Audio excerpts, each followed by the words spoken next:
Si vous pensez qu'en dehors de nos 3 présidents de l'AES, en Afrique noire, nous avons des présidents, vous vous êtes trompés.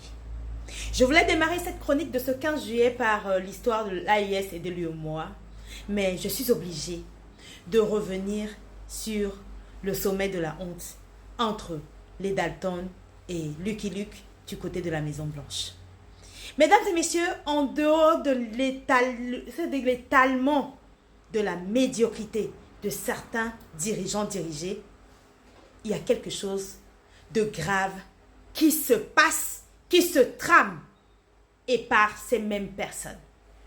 Mesdames et messieurs, je vous ai toujours fait part du fait que tout ce qui est engendré par les guerres, il y a un motif, il y a une raison essentielle, faire sortir certains réfugiés pour les déplacer dans certaines zones, pour se servir de ces gens dans ces zones-là, pour déstabiliser le moment venu ces zones-là. Donc, même quand ils utilisent l'humanité, l'humanisme, ils font semblant d'être des humanistes.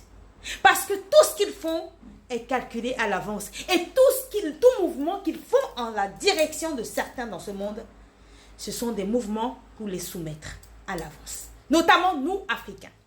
On vous a déjà fait part de la tentative de l'accord immonde qu'ils ont essayé entre M. Kagame et le Royaume-Uni.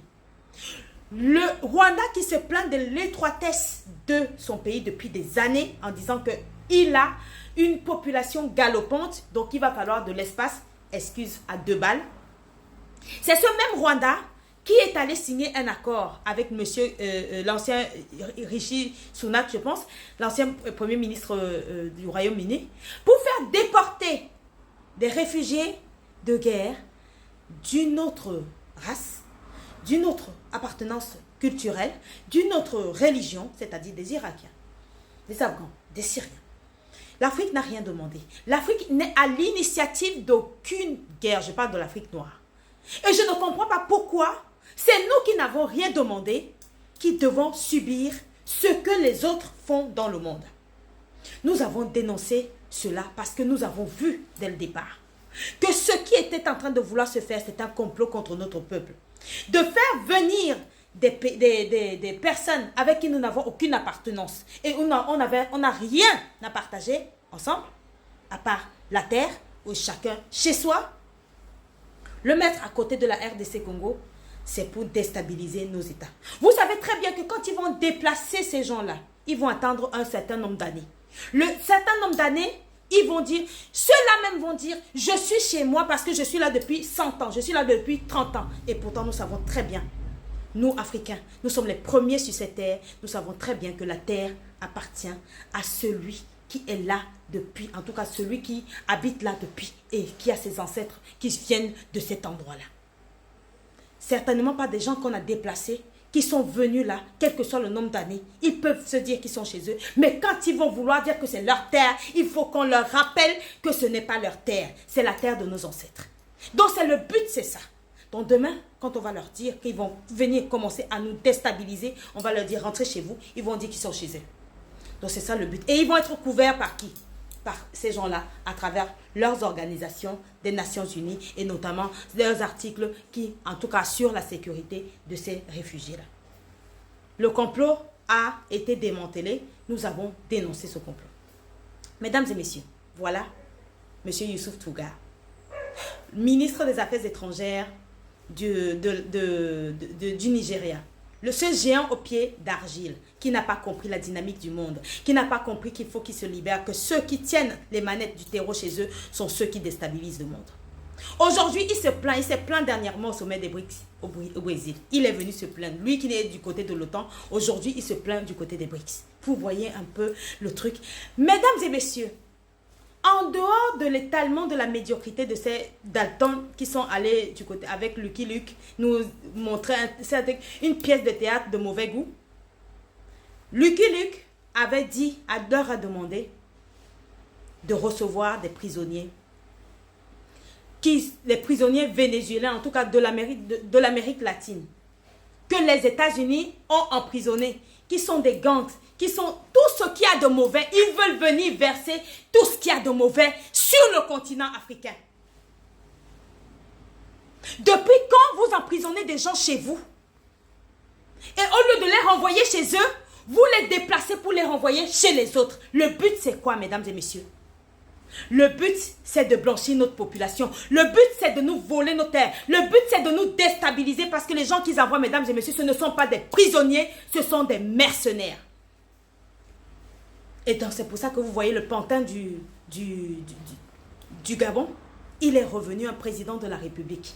Il revient avec une idéologie d'un autre président. Celui qui veut la MRT de l'Afrique, qui veut piller l'Afrique, continuer à soumettre l'Afrique comme il les a soumis dernièrement avec la photo finish. Monsieur Oligui. Voilà un président de la République qui revient d'un voyage avec la casquette d'un autre président et vient nous montrer qu'il est là pour bosser pour les États-Unis.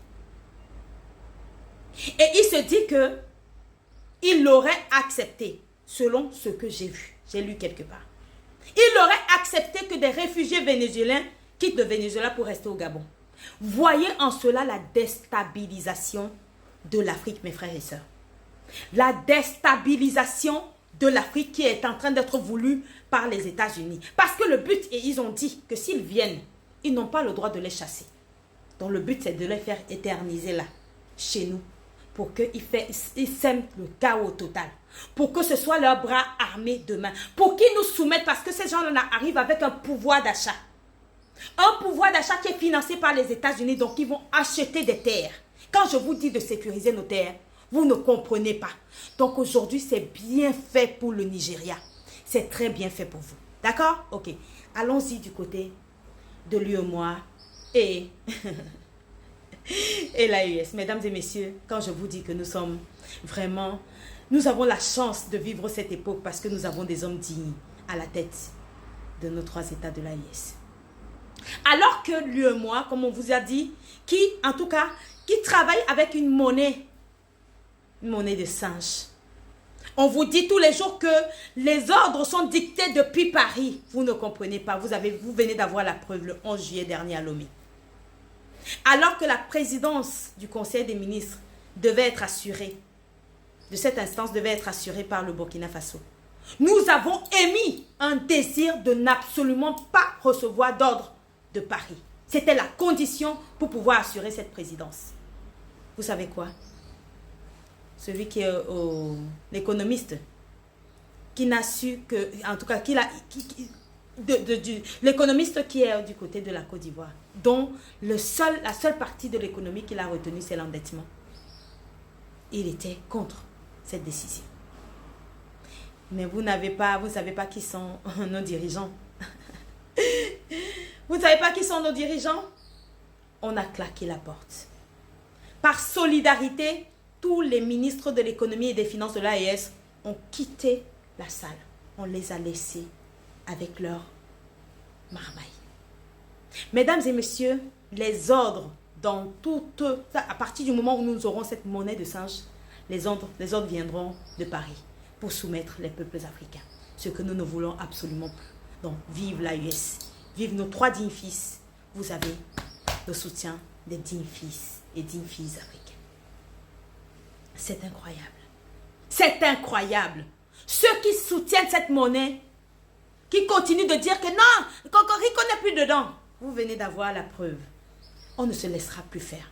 On ne recevra plus d'ordre de personne. J'ai tellement de choses à dire aujourd'hui que je vais d'abord m'arrêter là et féliciter nos FAMA qui sont à l'offensive. Ce que nous avons souhaité depuis de nos FAMA, de nos FDS, de nos VDP. Nous avons dit que nous ne voulons plus que nos militaires restent à attendre. Ils doivent être à l'offensive. Et je tiens à vous dire que du côté d'Anefis et de Kidal, hier, c'était la fête. Hier, c'était la fête. Et depuis avant-hier, du côté de Kai et de Nara, on a démantelé leur réseau, leur camp d'entraînement et neutralisé beaucoup d'entre eux. Vive les FAMA, vive les FDS, vive les VDP. Les infos continuent. Je n'ai pas terminé aujourd'hui. On va aller vers la suite. Mais vive l'AES parce que nous avons compris qu'aujourd'hui, nous avons 3 dirigeants seulement en Afrique. Tous les autres, ce sont des dirigeants dirigés. Et nous devons à tout prix renforcer le pouvoir de nos dirigeants parce qu'ils nous font honneur. Vraiment, merci beaucoup. Merci beaucoup à nos 3 dignes fils qui font honneur à tout un peuple. Merci.